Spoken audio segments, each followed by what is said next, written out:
Le réchauffement climatique est une réalité et nous sommes tous individuellement responsables de nos décisions et de nos actes. C'est vrai. Aujourd'hui, le secteur du transport routier génère encore trop de gaz à effet de serre. Mais du coup, qu'est-ce qu'on fait, ou en tout cas, qu'est-ce qu'on peut faire? Un camion reconditionné, c'est de la matière qui n'a pas été engagée par rapport à un camion neuf. C'est 7 tonnes de CO2 qui ont été économisées. Donc voilà, on boucle la boucle et c'est ça que l'on fait au niveau de la batterie.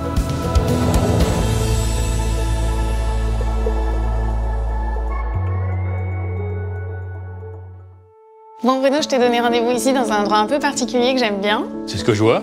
Parce qu'on va rencontrer quelqu'un que j'aimerais beaucoup te présenter. Bah écoute, je te suis, Pauline. Allez.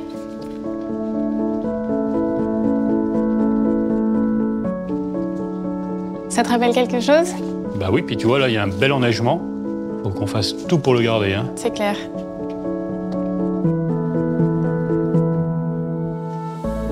C'est quand même impressionnant, hein. C'est très bien fait.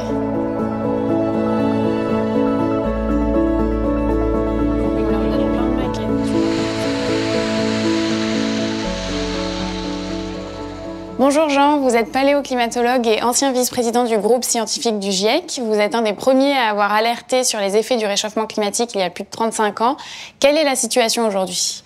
En fait, si on veut limiter à 1,5 degré, on n'a plus que 5 années de combustibles fossiles au rythme actuel à notre disposition. Un peu moins de 15 ans pour 2 degrés, et ainsi de suite. Donc on voit bien que c'est maintenant qu'il faut agir, c'est-à-dire qu'il faut diminuer nos émissions pratiquement d'un facteur 2 d'ici 2030 et atteindre neutralité carbone à horizon 2050 si on veut effectivement limiter à 1,5 degré dans la deuxième partie de ce siècle. Et vous, à titre personnel, comment vous vous projetez, comment vous envisagez ce réchauffement? Donc à titre personnel, ma crainte est effectivement que nous ne fassions rien de supplémentaire par rapport à l'accord de Paris d'ici 2030 et que de façon quasi inéluctable, nous allions vers un réchauffement de 3 degrés. Le problème de plus 3 degrés, c'est qu'il y a des régions qui deviennent invivables. Donc on voit bien que, disons, 3 degrés, c'est vraiment un monde qu'il faut tout faire pour éviter.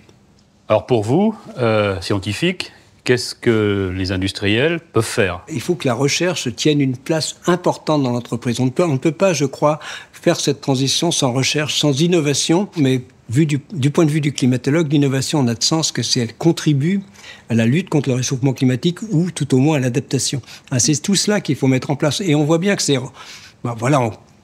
quand même relativement facile à comprendre que la mobilité électrique est moins émettrice, en tout cas en particulier en France, qu'une mobilité diesel. Donc on voit bien que toute l'industrie va devoir se mettre, disons, au diapason, et des secteurs comme le vôtre, Bruno.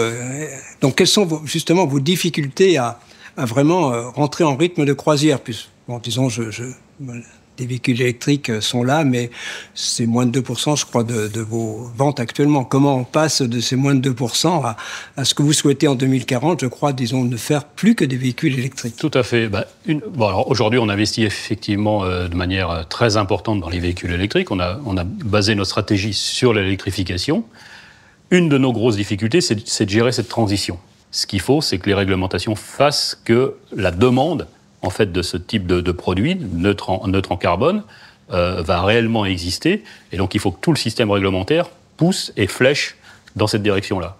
J'en suis intimement convaincu. J'en suis convaincu. Et une des façons de mettre à égalité, disons, la mobilité électrique et la mobilité fossile, c'est effectivement de donner un prix au carbone. Il faudra vraiment une taxe carbone à l'échelle planétaire pour que tout le monde parte à égalité en termes de concurrence, ce qui risque de ne pas être le cas, évidemment. Et là, je suis tout à fait d'accord. Il faut qu'effectivement, on fasse en sorte que le fossile, que le diesel, soit de moins en moins compétitif. Il faut que les normes soient en phase avec les ambitions, les objectifs. Bon, et du coup, si on doit garder un petit bout d'espoir, qu'est-ce qu'on fait?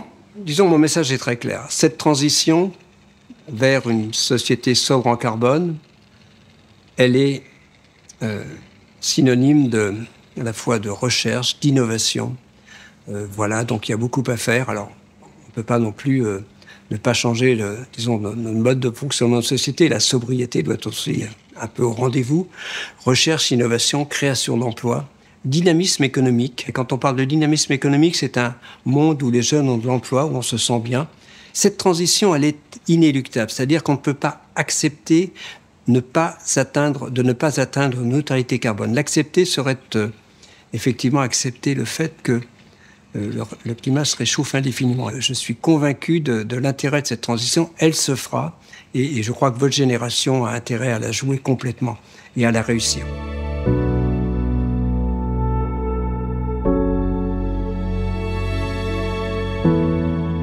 Nous vivons un moment historique. C'est un virage énorme que nous prenons ensemble. Et c'est maintenant que commence le vrai voyage. Je termine cette expérience avec un double sentiment.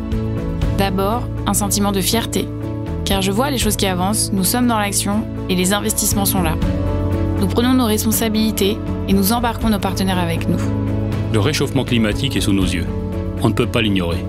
Plusieurs générations de scientifiques ont démontré que son origine était liée à l'activité humaine. Notre responsabilité est d'agir pour que le monde dans lequel nous vivons ne s'effondre pas. Mais soyons honnêtes, il y a urgence. La tâche est immense.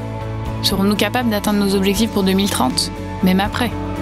Je suis motivée par cette transformation qui avance. Et à la fois, je m'interroge sur le chemin qu'il reste à parcourir. Je suis sûr qu'une partie de la réponse réside dans l'innovation. Une innovation qui emmène l'industrie vers la neutralité carbone. C'est la seule manière d'accompagner les changements de comportement individuels et d'en amortir leurs impacts. En fait, de les rendre acceptables. Mobilisons les savoirs, les ressources, les créativités et l'intelligence pour construire cette industrie pour demain. C'est maintenant qu'il faut y aller et y croire. Chaque jour de doute sera un jour perdu. Nous n'avons plus le temps, alors avançons, ensemble.